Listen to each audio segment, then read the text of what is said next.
Lumitaw siya, tapos pababa yung intake, so stop na kayo doon, mag tune up na tayo sa number 1. So hanapin natin yung para sa number 1, ikutin natin yung pulley clockwise, pakanan to, pakanan ang ikot ng pulley. So habang iniikot yung pulley, magpo-focus kayo sa number 4. Tingnan nyo lang yung exhaust valve. Ikutin na natin yung pulley.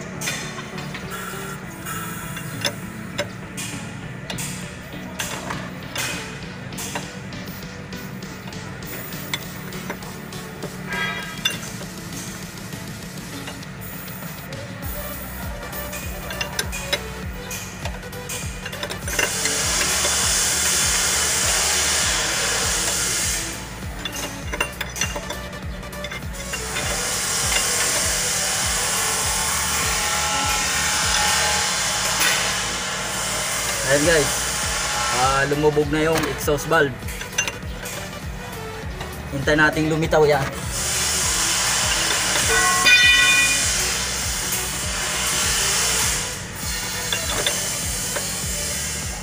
Pag nakita nyo gumalaw na siya pababa yung intake valve, mag-tune up na tayo sa number 1. So ito yung number 1 nya.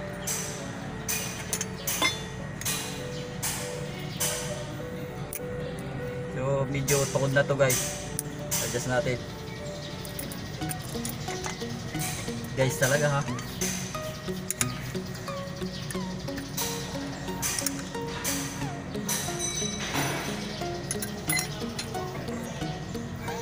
Kailangan guys yung ano natin, filler gauge, pag pinasok natin is medyo masikip siya ng konti, tapos hindi naman masyadong masikip, eksakto lang yung nag-aagaw yung sikip at luwag.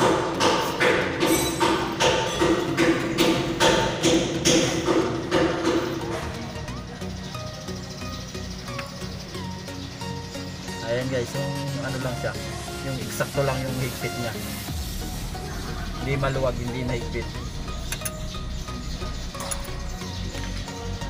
Gamit lang tayo ng 12 mm 12 mm na jabit.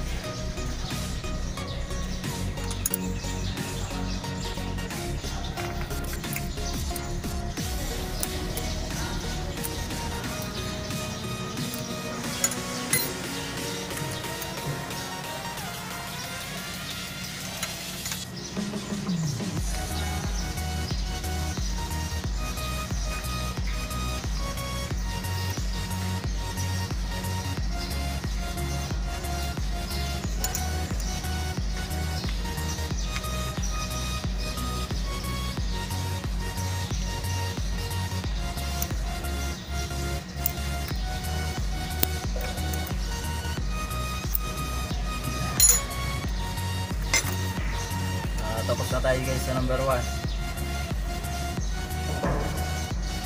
Tapos na tayo sa number 1. Ang sunod-sunod na papire is number 3. So anong running mate ng number 3? Number 2. So focus tayo dito sa running mate nya, number 2. So nandito yung number 2, malubog yung exhaust nya. Putin natin yung pulley clockwise.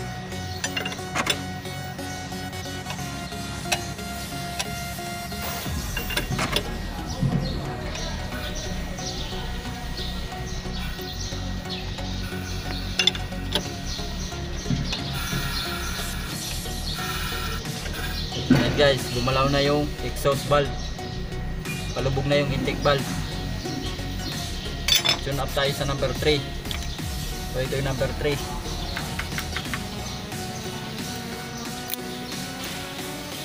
So yung intake valve nya is okay pa naman. Takot yung exhaust valve.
Tapos na tayo sa number 3.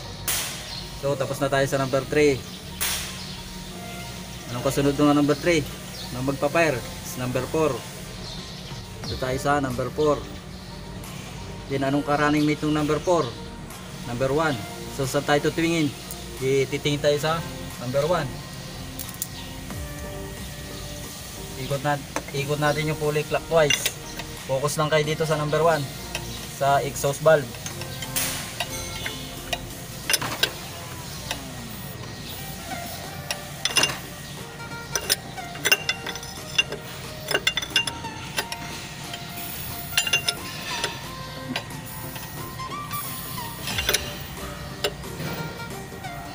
Ayan guys, gumalaw na yung intake valve sa number 1.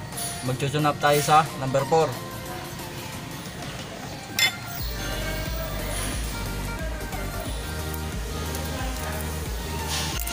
Duwag.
bakal.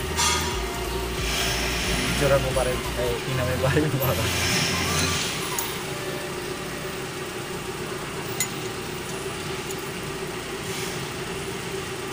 Buhayin pa rin camera. Ay, hindi daw.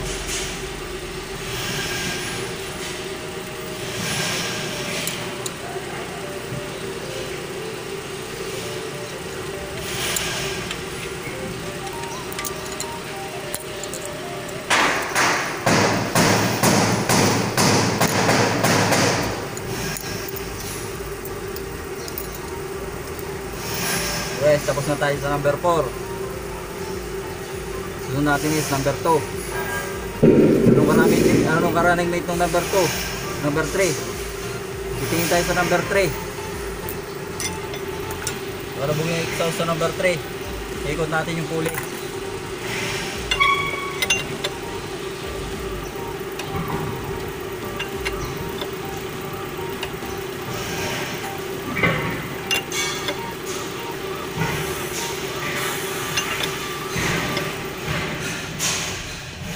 So gumalaw na yung intake valve pababa. So tune up na tayo sa number 2. So yung number 2.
Ado na.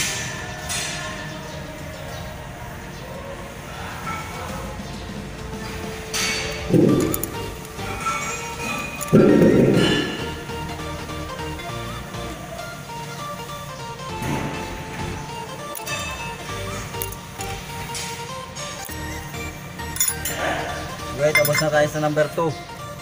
Then, i-check na lang natin. Balik tayo sa number 1. Tingin ulit tayo sa number 4.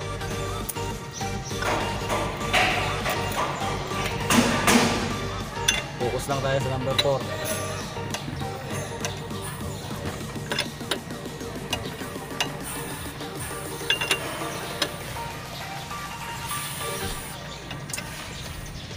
Ayan guys, gumalaw na yung intake valve sa number 4. Sunod tayo sa number 1, i-check natin.